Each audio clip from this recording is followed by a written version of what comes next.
It's so common that we promote people who are good with a skill set and a job, but we don't promote people who are good at leading other people. We don't think about leadership training until after they're already in leadership. They've already started to possibly destroy what we've been building. I'd rather be sidelined trying to achieve greatness than watch greatness achieved and it only set on the sideline. Now introducing your host, Jacob Emery. This episode of the Iron and Infrastructure Podcast is brought to you by Unlocking Greatness with Jacob Emery, a coaching community built for those ready to become the strongest version of themselves. Weekly calls, proven playbooks, and a community built to grow. Greatness is not given, it's unlocked. Join us today at jacobemery.com or DM coach at jacobemery44 on all social media platforms. Welcome to another edition of the Iron and Infrastructure Podcast. Today, ladies and gentlemen, we're going to talk about leadership, blue-collar workforce, adversity, and overcoming it. But right to the good shit, Kevin Deanna, we're going to talk about leadership, my friend. Welcome to the show. Appreciate your time today. Thank you for having me, Jacob. I'm really excited to be here. I've been listening to this podcast for weeks, and I've been waiting for this day. Man, that's music to my ears. I love hearing it. Appreciate the support, the listening to it. We've been talking for like a half hour, dude, and I've had nothing but the utmost appreciation for your journey, what your message is, what you're trying to do. Leadership. Leadership is something that is such a undervalued skill, hard to get to be in a good leadership position. To be a leader, though, you only have to have one thing be true. You have to have people follow you. For some reason or another, good or bad, people just have to follow you. Leadership in itself, though, is an art. It's a thing that's practiced, and it's never done. It's a continuous improvement effort, I think, until we are no longer on Earth. Kevin, what does leadership look like to you? And what is the biggest impact it's had on your life as a leader, but also personally for you as a father and husband and a family person? Like, how has leadership full circle had an impact on you? So leadership can be defined very simply. It's influence. I like to say positive influence because I feel like people hear the word influence and they may drift to a negative aspect of it. So I always like to say leadership is positive influence. And it's allowed me to grow companies, to inspire people, to lift people up and allow them to live a better life than what they saw in their mind. As a father, leadership is it's everything. It's leading the family, leading my sons. It's teaching them how to lift other people up and how to lead and how to show people value and listen, to learn, not to just respond, but to understand them. One Let's of see. the things for me that I've noticed is you can tell people what to do and how to do it and continue to vocalize it. But what you actually perform on a day-to-day with the action you take, true leadership is more about standard that you set for your life, the things that you do, not your presence being felt, not your availability. Leadership is unique because the ability to translate the message that you take action on every day is sometimes hard and often misunderstood. But what you do in the dark is going to be shown in the light. And I think a lot of people act like they're actually a leader, but really their confidence is no more than vocalized insecurity. They don't like accountability because accountability exposes the lack of confidence. I've seen a lot of people that are outspoken with leadership and they are outspoken about this thing, but it's really masking insecurity to me because they are so afraid to be held accountable because they don't live to the standard that they know they should be. Have you seen a lot of that where people are very outspoken and the man, they want to be appreciated for it, they want to self-recognize, but then when the lights are out, they do all the wrong things with, no moral good intent? I, Jacob, I am not embarrassed to say this, but I have actually, in my earlier days, promoted somebody to lead a team that was like this. I thought that I could help them change and become a better person. So, as I watched them in their first few months of this leadership journey, they actually called a team member in the evening time, intoxicated, ranting to them about what they were doing wrong on the job site. That is when I first started to learn about having hard conversations with employees and rooting out the Mm. toxicity in a business. It's it's so common that we promote people who are good with a skill set and a job, but we don't promote people who are good at leading other people. And especially in the trades, the blue Mhm. collar world, Oh, yeah. we don't have a pipeline for leadership training. We don't think about leadership training until after they're already in leadership. They've already started to possibly destroy what we've been building, Mhm. in my case. And so I learned a hard lesson there. And I see it in other businesses I consult with these days where they're promoting people who rule with an iron fist because they want to push. And I love to do this experiment. I do it a lot with the kids in football and basketball who try to get pushy. They think they're the team captain and this and that.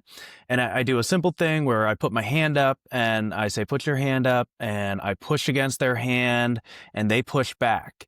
And I say, what are you doing? And they're like, well, and I explain it to them. They're like, yeah, no, I'm pushing back. And then I put my hand on their shoulder and I start walking with them. And they just follow me.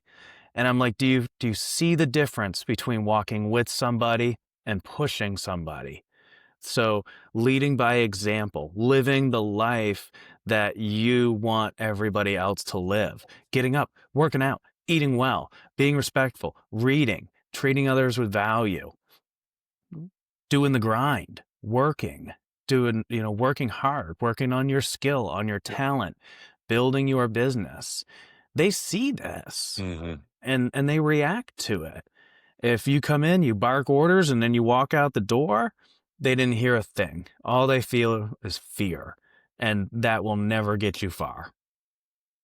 A fear-led culture is one that is going to implode at some point, Mhm. and it's miserable also. For the person leading that culture even to have that fear base be there, it's still miserable for that person because you're constantly fighting the people instead of fighting the accomplishment you're trying to get to. And so I look at collaboration as a way for the future of the blue collar workforce and the companies within, any space blue collar related. It's a collaboration effort that's going to get the work done safely with the good quality that's out there. So in our world, safety and quality are at the highest. We are doing natural gas pipeline. It's big on safety. There's a lot of risk factor involved. We got to do a quality job because it's got a long standing. It needs to be integral for a long time. Mhm. The importance of that infrastructure that's replaced being put in the proper way is massive. We have to do the thing right. But the problem that's always been in the past is it's a cut to the bottom, undercutting others, poaching competitor, manpower. And to me, the future is going to be paved with collaboration and it's going to be unity that gets us there, just like your example. I always use the draft horse reference where a draft horse by itself can pull 8,000 pounds. So logic would tell you that two of them would pull 16,000. But if two draft horses are actually unified in sync and pulling in the same direction with the same effort, they can pull 32,000 pounds. And that to me is what good partnership looks like and good collaboration looks like. Yeah, I recently read an example of the Tour de France, and when the bikers get together and they create, I forget the exact word, when they create this huddle Hmm. of bikers inches apart, they're actually 20% faster like that. The And it's, momentum, yeah, yeah, it's it's incredible wild. to think Yes, that. yeah. But that is no different than teamwork and building a system of people who rely on each other and value each other and want to push each other forward in the workplace. Um, I can definitely relate to the whole safety thing in the collision industry. Yep. We rebuild people's vehicles back to OEM standards and put fathers and mothers and children back in these vehicles and tell them that the vehicle is going to do exactly what it was engineered to do prior to their collision. And taking the pride and the craftsmanship, it's it's not an easy thing to do.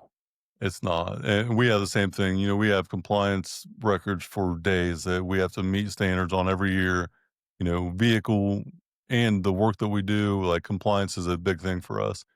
And we have mechanics. We do a lot of the mechanic work on our equipment, hundreds of pieces of equipment. We have all kind of different things as far as equipment goes. And every piece of equipment or every vehicle that's in that mechanic's hands at some point is putting people's lives at risk if not done properly. And it just takes one person having a bad day to not do something right that can really hurt a lot of people potentially.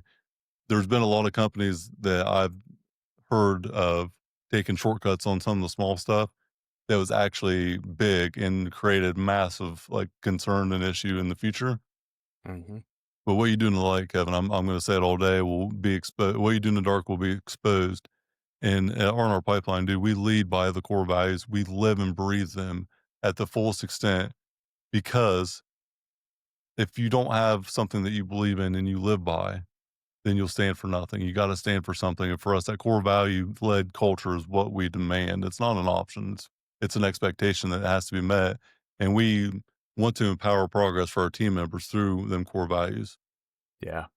Yeah, and having that integrity and those values and preaching them day in and day out and letting the staff know this is what we live and breathe Mhm. every day does create a culture. It may take time. It may take a couple years It's of going to take time, I sometimes. promise that. Oh, there's no Yeah, doubt. They're yeah, not gonna be like, "Oh yeah, cool, perfect, let's do this."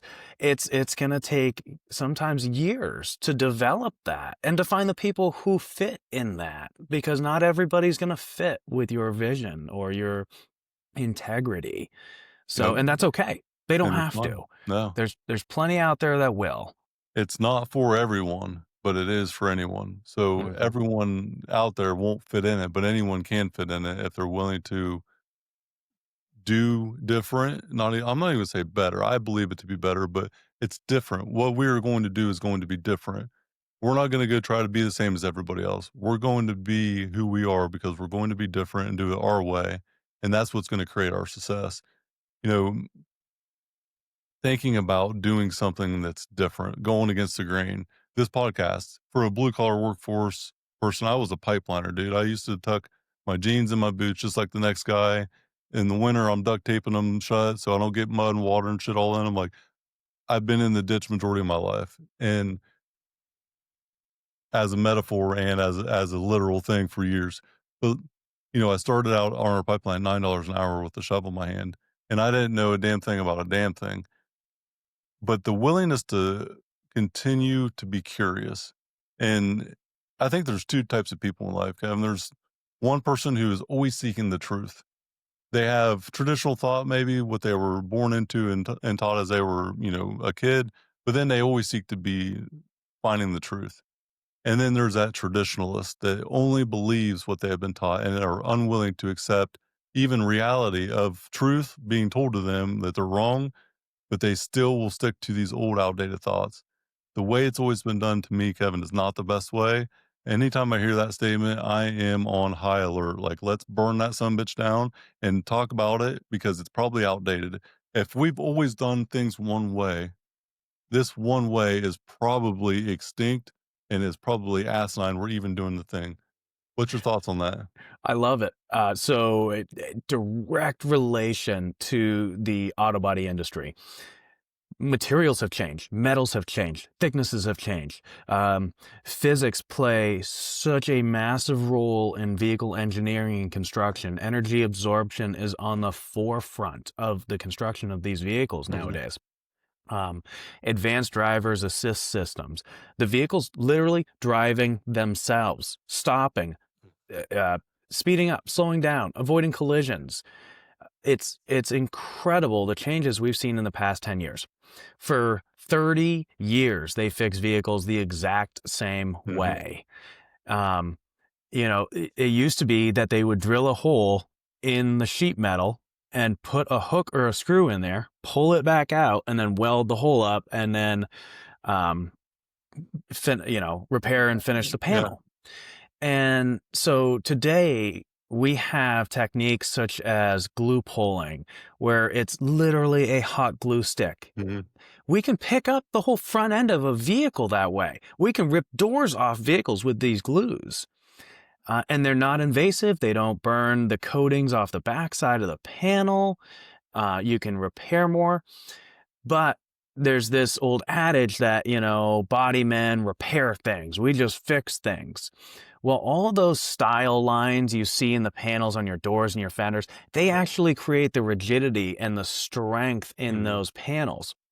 And so I do an example where I take a piece of paper and I fold it up and I set my notebook on it. And I'm like, you see, it holds it, the folds create the strength. I crumple it up and I take it and I straighten it out on the edge of the desk. I refold it and I put my notebook back on top and it just Mhm. collapses every Yep. time. And I'm like, we can make it straight, we can make it look pretty, but it's not as strong. It's Mhm. lost its integrity. So because we can do something doesn't mean we should do something. Yes. And we talk about creating SOPs and standard operating procedures, even for sheet metal repair. And while you've got four techs doing the repairs, they may have four different styles of the way they like to do things. But I always tell people, I'm like, there is different ways to do things, but there is the most effective and efficient way to do things. And why would we not all do them the most effective and efficient way to do it? You're preaching to the choir on this, my friend, because I understand this at a point of agony in general. Repeatable. It's not sometimes it's not even the best way for one individual, or it's Mhm. not the way this one person can be a unicorn and do it better than everyone else that one way. How many people can do it the most efficient, safest way that is simple and easy to learn?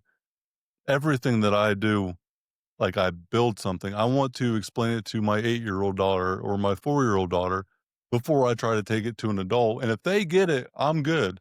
But that's the simplicity that I'm looking for in life. Life is very complex. When you have compliance standards like what both of us have in our businesses, you don't need to make things hard. It's already going to be a shit show. It's going to be very Mhm. complex. It's going to be very hard. It comes with the territory. But how can we bring it back to like the the 4-year-old view and make it simple? What are the 3 to 4 steps to get the outcome that needs to be there?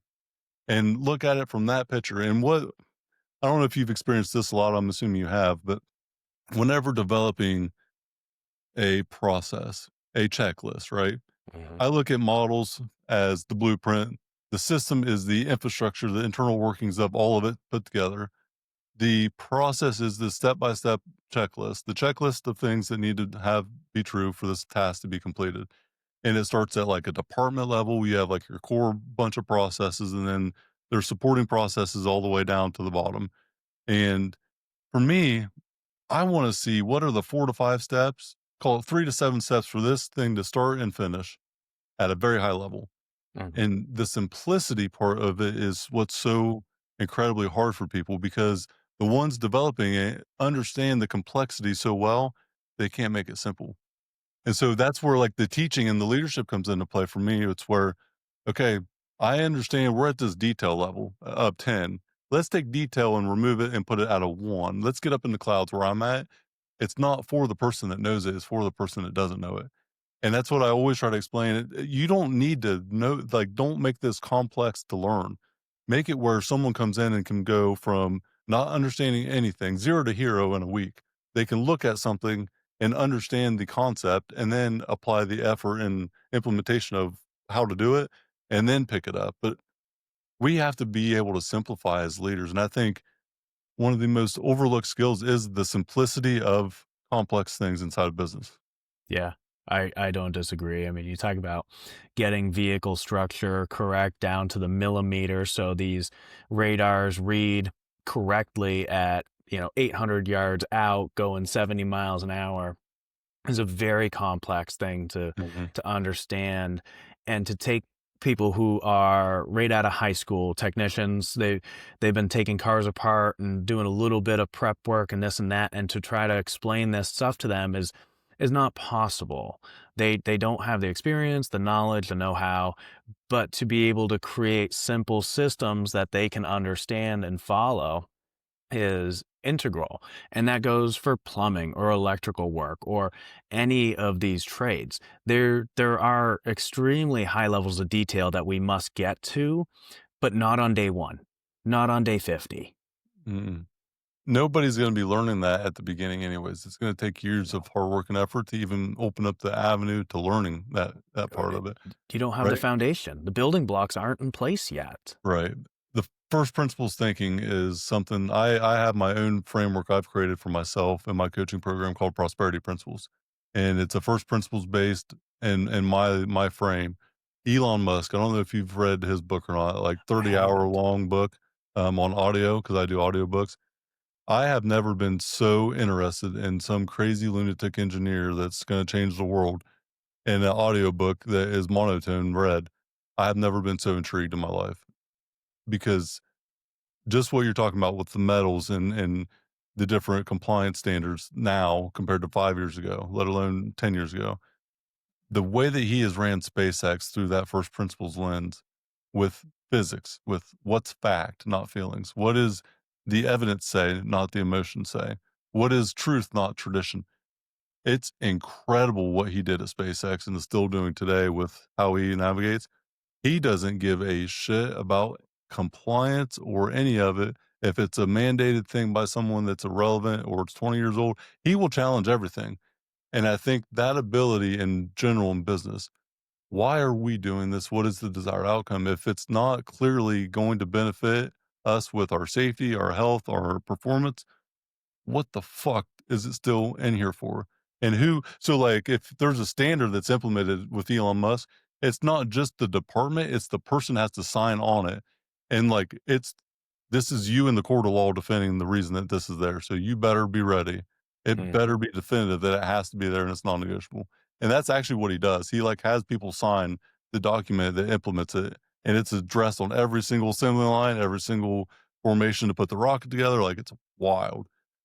But it's true. We overcomplicate everything. What is the simplicity of it? You don't know anything about our pipeline, Kevin, but I can tell you that we put pipe in the ground. We replace infrastructure in the ground. Natural gas distribution work is the niche. We go into different cities and towns and replace thousands of feet of pipe and hundreds of different residential homeowners or commercial buildings in that area. We replace the infrastructure that's in the ground, bring it up to code. We install new pipe, we energize new pipe, abandon the old pipe, and then we restore the property and then we leave. I just explained to you our pipeline in 30 seconds or less. Yeah. To do that, though, for most people, it's very hard to get that clarity and simplicity in 3 steps. Energize or install, energize, and restore. That's what we do. And I didn't realize how overlooked that was in business until I started having people have no idea, like, maybe fractional or lender or, someone interested in the inner workings of the business. Can I explain it to my daughter? Can I explain it to a PE investor that's got a $5 billion platform? Mhm. If I can do both, we're solid. Simple enough. But that visual simplicity part of it is just so overlooked and so misunderstood, I think. Yeah. I wouldn't disagree at all. What does clarity look like to you? When you establish something inside your business, what's clarity look like? What's done look like? Do you have any type of Mm. frame or anything that you might utilize?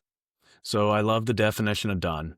I Mhm. think that is fantastic. And when we implemented systems, we always talked about what the definition of done was. In my shop, we were an assembly line style production shop. So it passed from one department to the next, to the next, to the next. And technicians didn't get cars back.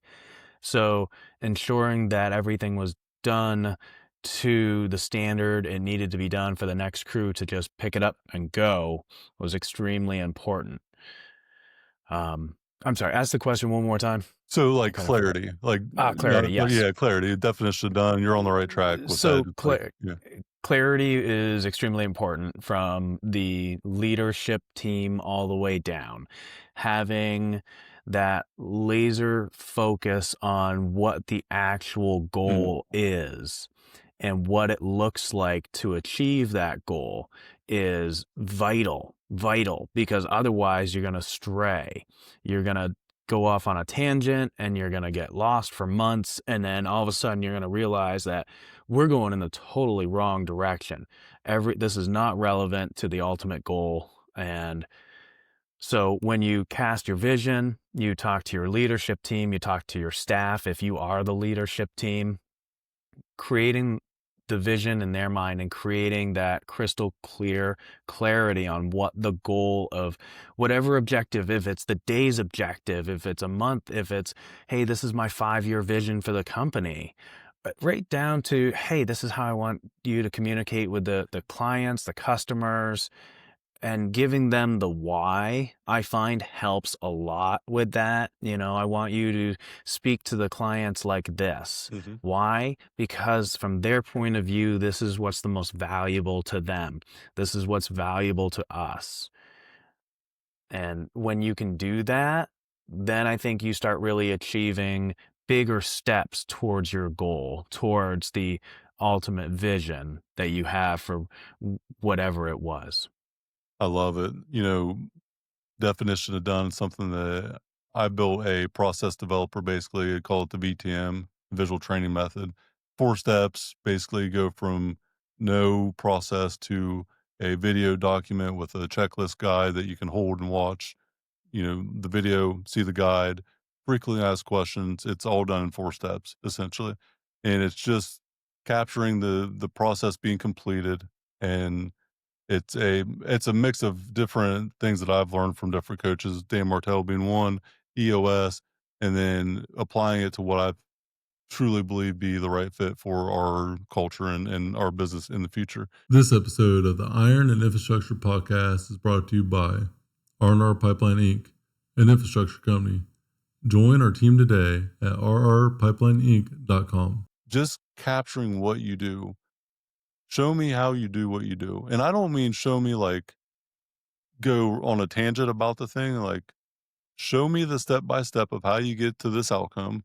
What is the outcome? Is it black and white? What is the timeline in which you're going to do that? Is there an audit cadence to make sure the process still works? What's your scorecard measurable that says it's good or not good? How do you progress? Well, you look at the scorecard. I have a framework called the Clear Framework, and it's just for this exact thing. It's for delegation to someone or for goal setting for yourself or helping someone else set a goal. Do you have clarity? So the C is clarity. Do you have clarity? 100%. Is it specific of what the outcome is that you desire? The L is learn. Do you need training or do you need the person that you're delegating to? Do they need training?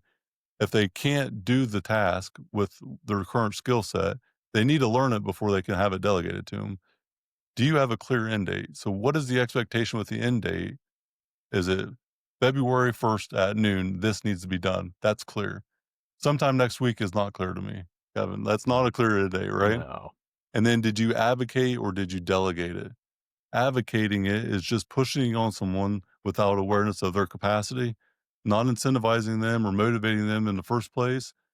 Do they even have the ability to take this thing on with their current workload? And do they understand your urgency or is it urgent in comparison to what they already have on their plate? Is there cross department communication that's not aligned with the ultimate goal? And then the last one's a roadblock. Kevin, I can be the best chef in the world. I know that I got to cook an omelet.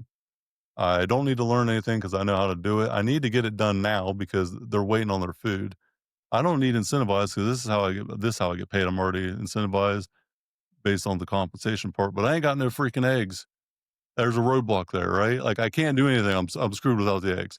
So getting them 5 things that line just at a basic simplicity level, when you look to delegate something, if you just think about, do they have clarity what the outcome is? Do they need to learn anything? Is there a timeline established? Do they have the capacity and the urgency of understanding it? And then is there a roadblock? Mm. Just I that really alone is like game that. changing. I Game might changing. use that. I'll So send you I'll send you it if you want it. yeah. I'm fine with it because that practice in itself helped me be a better leader because Mhm. now I understand for me, when someone has something on their plate, I use that just to analyze, "Hey, do they even know what they're doing? The timing, the cadence, like, is it clear?" A lot of the time, things that seem to be clear on the surface are very unclear and uncertain with the person actually doing it. Yeah.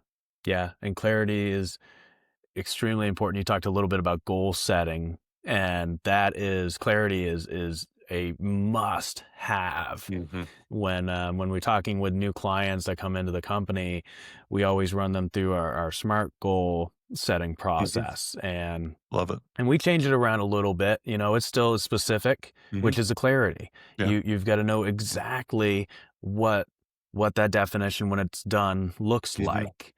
And then it's still going to be measurable, because if we can't measure it, we can't track it, Mhm. we can't achieve it there. I And love then the smart analogy. I love it. Yep. Keep going. yeah. So but we change the A around, because Uh-huh. attainable is safe. Yeah. We like audacious. We want you to think a little bit outside your comfort zone Mhm. and really stretch yourself for this.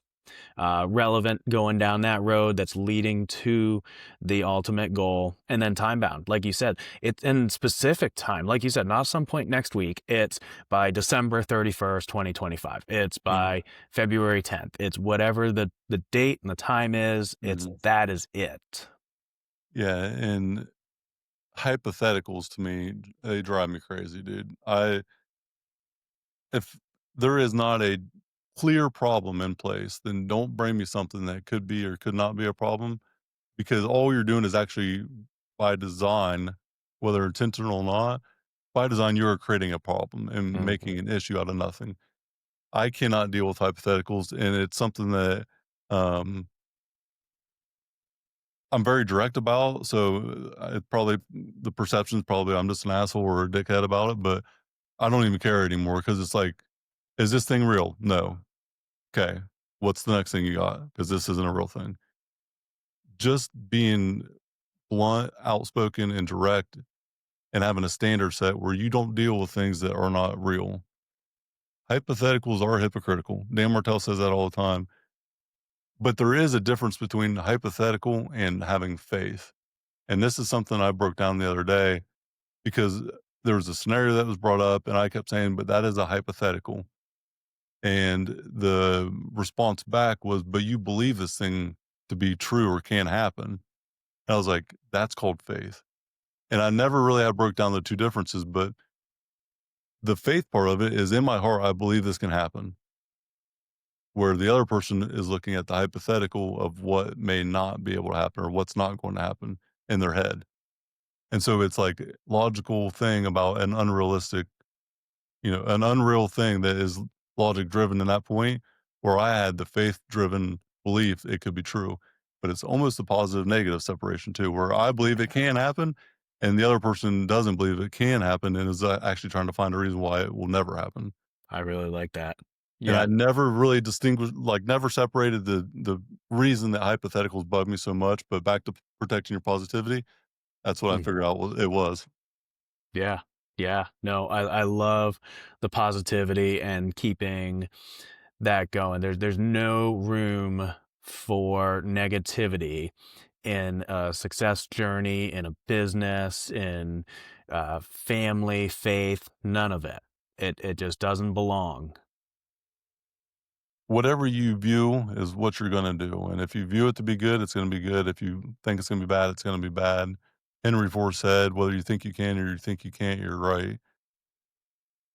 Power of the mind, like, if I can believe something could happen, and by definition of physics or by law, by truth, it's possible. Whether it's ever happened or not, it's irrelevant, but it can be done. All you need is a chance. And if you just don't quit, you're guaranteed to get success of some degree, even if you don't get that ultimate thing. Because hell to me is being on my deathbed one day and just saying, what if I would have done this thing?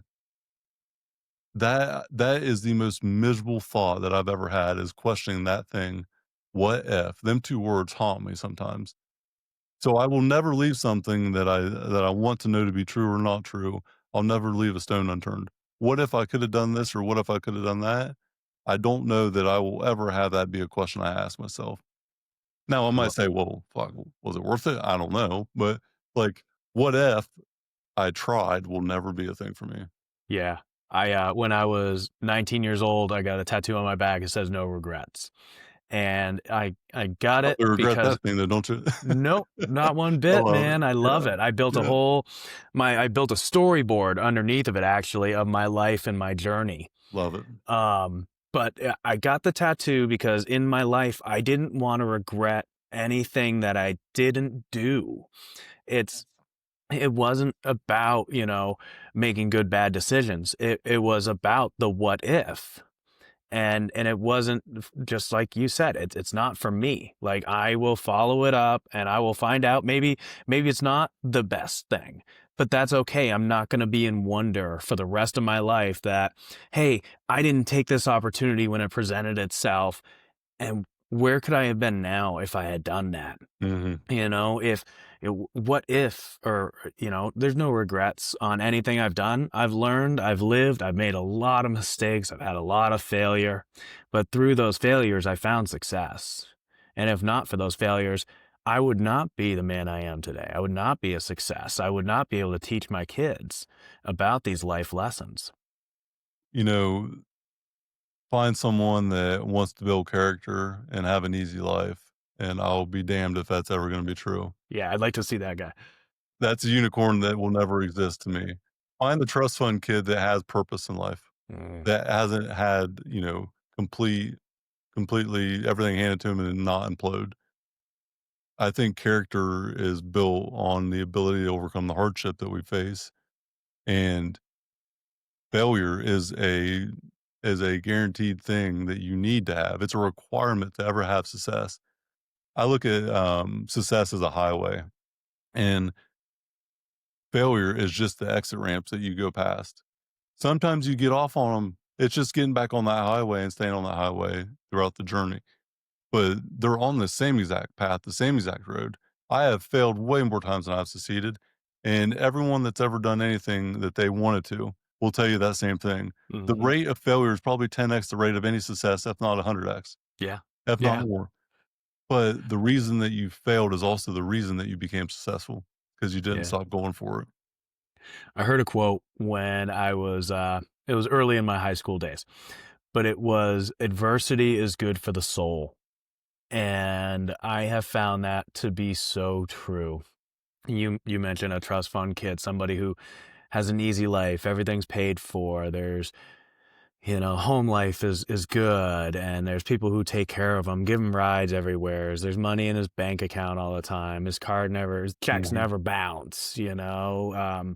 There's always good food on the table, and then you just comfort is the enemy. It so when you grow up and you have adversity and you constantly overcome, you become a person that knows how to overcome. It's all you've ever known. So when you get to adulthood and you meet these challenges, you don't run away. You don't ask, everybody to, take care of it for you. Somebody who's dealt with adversity takes it on head on. They may ask for help, but that's different than asking somebody to take care of it for you. So, I could not agree more. You think about the ability to overcome a challenge and figure out something is what creates purpose and fulfillment in life. I think mhm, people that are constantly searching for something, I've realized this, I think, more than anything. I now in my life am so aware of what I don't know because of what I do know. As the island of my knowledge grows, so does the shore of my ignorance. So the more mm, that I learn, the more the gap is bigger because of what I do know.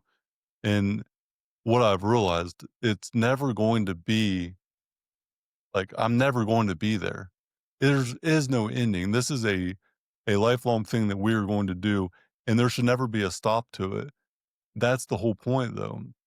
When we start unlocking these next levels of understanding of life, understanding of people and how we navigate through the world, we unlock this new opportunity to see it the next level.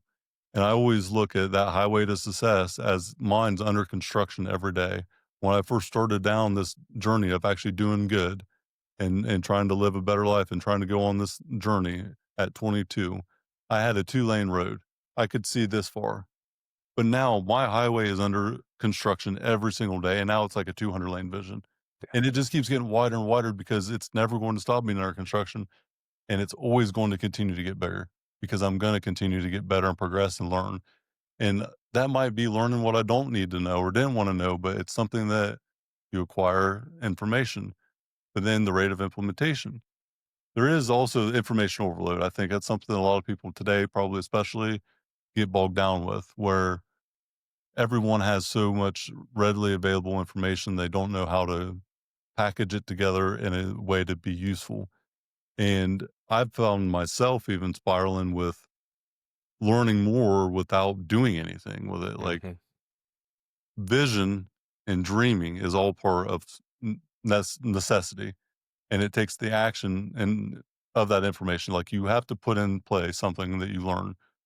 The key to unlocking your greatness. My coaching program is called Unlocking Greatness with Jacob Emery, and the things that you need to unlock. The key to unlock your greatness is having the knowledge, the execution, and it's about you. It's taking that knowledge, executing on it, and it builds you. That is the key to me because it's you, the person that you become, that is able to unlock whatever that perceived greatness is for yourself. It's your your 10.0 version of yourself, dude. It's the future self that is required today to do this thing to become that person in the future. And you have to understand that it's not the outcome, the accomplishment, the accolade. It's the internal self worth you gain along the way that is actually the bigger win than any of it. Because Yeah. monetary value can go away tomorrow and 10x the next week, but you're still the same individual. You're a student of Jim Rome, huh? Yeah. Yeah. I love Jim Rohn. It's One of my such a favorites. great message. You wanna get better at your job? Start working on yourself. Yes. It, nothing rings truer. I am somebody who self-sabotaged a lot in Mm. my life. You talked about your journey starting at 22. Mine really started when I was probably 27. I'm a guy who's gotten 3 DUIs, spent a little time in jail, did a lot of drinking, a lot of partying, and wasted a decade of my life. And I look back and I don't regret it. I learned a lot of lessons. And I, again, could not be who I am today. Do I No. wish I had the decade back? Do I wish I started my journey when I was 19, 20? Of course. But that's not my path. So to be able to share the fact that I was literally with a shotgun to my face decision, like, decide, are you going to keep drinking? Are you going to end up killing yourself? Or are you going to stop and start Mhm. living life? And the day I stopped drinking was the day that my life started to turn around. I became the manager at the collision center. I started to grow the business. I learned the business inside and out. I started to learn how to lead people, truly lead people, not Mhm. just connect and have some follow me, but to really start leading people and increasing productivity Yes. and then building them as well. So we were just talking about working on ourselves. That's something that a level 4 leader teaches other people how to do. And you don't really truly start seeing the enjoyment of leadership till you get to that level 3, level 4 leader. Mhm. But once you do, once you start teaching that young person how to be self-reliant, how to get their own apartment, how to start a 401k, how to start investing in themselves Mhm. and building their own knowledge, then you just haven't felt these rewards in life. And I really want everybody listening to hear that and to go out and to try to do that, because if you haven't felt that, you really want to. Man, that's so powerful. Life comes down sometimes to just a couple decisions that we make or don't make. You know, everybody has that story of a dark time and a decision made or not made that changed the direction. I probably was 5 or 6 years ahead of getting my act together from the sounds of it, because I was about 20 years old when I realized dead or in jail by 21. That was my outlook in high school. At 16 to 20 years old, I had 21 dead or in jail. That I remember being told that from some of my teachers, and they were right. And they told me, "You will never make anything of yourself. You're basically a piece of shit, and you will never accomplish anything." And guess what, Kevin? For 99% of my life, they were not wrong. Almost all of my life until 30 years old, they were right to some degree. But the thing is, there was a chance, and it didn't matter how big the chance was. I just need to know it's possible. When I set out on that goal to buy Arnold Pipeline by 30, I was 22. And it was after 2 years of personal development, trading happy hour for the treadmill. To walk on a treadmill for an hour instead of go drink and to listen to an audiobook or a podcast or whatever. I traded that little bit of time for maybe a year, and my life completely turned around. And I just thought I'm delusional still. I'm still an outlandish, chaotic person at this stage. But if I can accomplish this in 2 years, I went from $9 an hour with a shovel in my hand to being a crew leader, where I'm running a crew in 2 years by doing like no happy hour and treadmill and like the basic fundamental things that are now like non-negotiables. That's all it took. And I thought, shit, if I can do that, I'm gonna buy the company by the time I'm 30. Yeah. That's Delusion, but I believed it. uh if so Chris Robinson just recently wrote a book called From Drift to Drive, Mhm. and it actually talks about uh his teachers, the people in his life, putting him in this box of, hey, you're never going to succeed, this is what the stats are. And one day he met this speaker, and he saw what was possible for somebody who came from his life, and it utterly changed him to know what was possible. um the story of the person running the 4 minute mile. Mhm. Nobody had ever accomplished it. And one guy said, I'm going to do it. I'm going to do it. And he beat it by, 4/10 of a second. Not much. But within 3 months of him doing that, 4 other runners beat the 4 minute mile. And it was It's only because they Yeah, saw what was actually possible. love it. So It takes that one person though, right? And it might be you, Kevin. You might be that yeah, person in your family. It's the one. It's the one person that no matter what the struggle is, no matter what the pain is unwilling to have the pain stay the same. yeah, That pain of change is not that great, but the pain of continuing down the same path is what buries so many people. I know people personally that are still alive today, but I think died at 25 or 30 and have not been buried yet. And they have been their own victim and their own worst enemy. And the reason I think self sabotage is so prone for a lot of people is because we don't believe that we're better than what we've always had and what we've always been. And we don't believe enough to say, yes, I'm going to make a change and stand up for myself. We don't believe in our own self worth that says, you know what? I am worthy of different. I can do different. It takes a lot of pain to be able to overcome that and create progress out of it. But Kevin, there's always going to be one, the black sheep in the family. It might be you. I promise you it's me. But the one always. person that just puts himself on an island and just doesn't give a fuck what anybody thinks. And I believe this full through and through to my deepest in my core of my heart.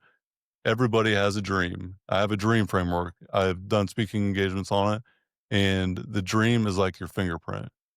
Only you have that fingerprint. No one else in the world has the same fingerprint for you, like you. And the dream is the same. You must live out your dream to have a fulfilled life. And that means everyone else's dream for you probably has to die. And it's okay. It is, because you can't live by their dream. Their dream has limitations. It's safe for you. It's a Mm, fallback plan. And like we were talking about, we want to fall forward. We want to aspire. We want our head in the clouds, to be audacious, to have that BHAG, yeah. that dream of our life, that if this just came true, it would be so wild. And I grew up in a poor household. There was a time where my mother literally had to take money out of me and my brother's piggy bank to buy us some hot dogs and beans to feed us that night. And, to no fault of hers or the situation, that's just where we were. But that has stuck with me my entire life. I vividly remember the feeling of her taking change out of my piggy bank to be able to feed us, and the desperation in her eyes. And it has shaped who I was. I forever knew that I would never, never want to be in that situation. Mm. Or and I I did pretty well in high school. I was an AB student. I got into Quinnipiac University. I had a full ride to UVM for the physical therapy program that I turned down because I was stupid. Um, but again, it led me through the path that um, I needed to be on. I got into grad school to become a chiropractor, moved to Dallas, Texas to do that. Found myself in trouble, then decided that I wasn't going to spend $300,000 on grad school, and rack up 400 Mhm. grand in debt for college. And so I ended up moving back to Vermont and found myself with this collision business, and I got my third DUI. And the owner kept me on, and he saw in me what I couldn't see. Mhm. Well, while I was still on probation, I was able to take a vacation to Florida. I had won a vacation at our Christmas party. And I got the book, The 7 Habits of Highly Successful People by Stephen Covey. And that book changed my life. There, what he talks about in that book turned me around. It made me really realize that I was not living an intentional life. I had no clarity, no purpose. Life was happening to me. I wasn't and so I started really investing in myself at that point. I started getting the owner to buy me these courses on the collision industry and pushing my education outside of the business. And that's when I saw the pathway to buying the business. Mhm. He had no sons. He had no big exit plan. And I wanted to be the one that bought it. And in the end, I did. And it was the most rewarding thing in my life. And at that point, I think we had probably 8 employees. And within 3 years, I doubled the revenue in the company Mhm. and 50% more staff. And, and they were happy. And it brought me, I remember we did a Christmas party, and I'm a big person on throwing a party for everybody and really Mhm. celebrating the team and everything like that. I wanted their families there, the kids there. We did scavenger hunts. I bought, 400 of these little fabric snowballs. We had a snowball fight inside the shop. Mhm. And to see these 60-year-old men laughing, joking around, throwing snowballs at 8-year-olds was incredible. The connection that this team had made still stands today, Mhm. and I'm very proud of that. It's just that appreciation. I think we talked about culture earlier, and Mhm, abundance and appreciation for me is the win. If our culture has an appreciation to all the team members on the team at our pipeline, we appreciate them all. It's the individual success at our pipeline is for the team's significance. mhm, Build a transformational team and a legacy of excellence. That's our North Star. That's where we're going. It's all about the team, and the team success is what drives the success for the individual and the significance for all of us. And without the success individually as a person, the team will not accomplish that success criteria. And the appreciation for that team is there based on the abundance of opportunity provided to live out the dream of your own inside of mhm, that company vision. And it's all together. It all fits. It has to fit, and you have to buy in for it to work, and everyone has to buy in for it. And there's got to be a commitment factor there that's unstoppable. But showing someone what's possible and doing it with action, not just saying it. Words on a poster are everywhere in business, but Oh, actually yeah. living it. So, how is the standard that you set, what you do in the dark, like where we started at, always Mhm, comes to light? Kevin, I cannot thank you enough for today. It's absolutely awesome. I could sit here and BS with you for hours. yeah. Everything leadership that you have done, it sounds amazing. I'm excited to collaborate with you in the future. I know there's going to be something else there. I want to give you the floor to close it out today. So, where can the people find you? Tell them all about yourself and where they can find you out, social medias and websites and whatnot. All right. So you can find me on LinkedIn, Kevin Deanna. That's D'Anna. You can find me on Instagram, the Kevin Deanna, no apostrophe. And if your listeners would like, they can follow me on Instagram, DM me leadership, and I would love to share a free 30-minute leadership framework that they can do with their team to help communicate their vision and create a better connection with their team so that they can communicate more effectively with them. Love it. Can you say that again? Leadership was the DM? Yep. DM me Awesome. leadership on Instagram, the Kevin Deanna. Kevin, I'm going to go do that here in just a minute so I can watch the damn thing myself and I can be ahead of any of the listeners. I'm getting a little bit of a cheat sheet there. I'm getting ahead of it. I Right do on. appreciate that though. So the listeners, if you're listening, if you're still awake, if you're not awake, I'm gonna smack the shit out of you if I know who you are, find out about it. But leadership is everything, guys, and communication and how you lead is all pivotal for what you do in any form and facet of life. Leadership is a required skill. Go DM Kevin leadership and get the 30-minute free 30-minute Yeah, video. free I 30-minute freaking love it. I'm gonna go do it right now. training framework. So, Awesome. all right. Kevin, I Jacob, thank you cannot for thank having you. me on. I so appreciate this. It's been an honor. If you anytime you want to come back on the show, you're more than welcome. I'd love to continue this conversation for sure. So, All Kevin, right. thanks for your time. Another edition of the Iron and Infrastructure Podcast, ladies and gentlemen. Kevin Deanna telling us all things leadership. Until next time, we're out. Stop telling yourself one day. It isn't about one day, it's about day one. Today should be your day one. What you need isn't another day. What you need is clarity with the community to give you confidence to unlock your greatness. That's what the group coaching program is all about. Confidence, clarity, via commitment. Hit the show link in the notes. Let's start unlocking your greatness now, today.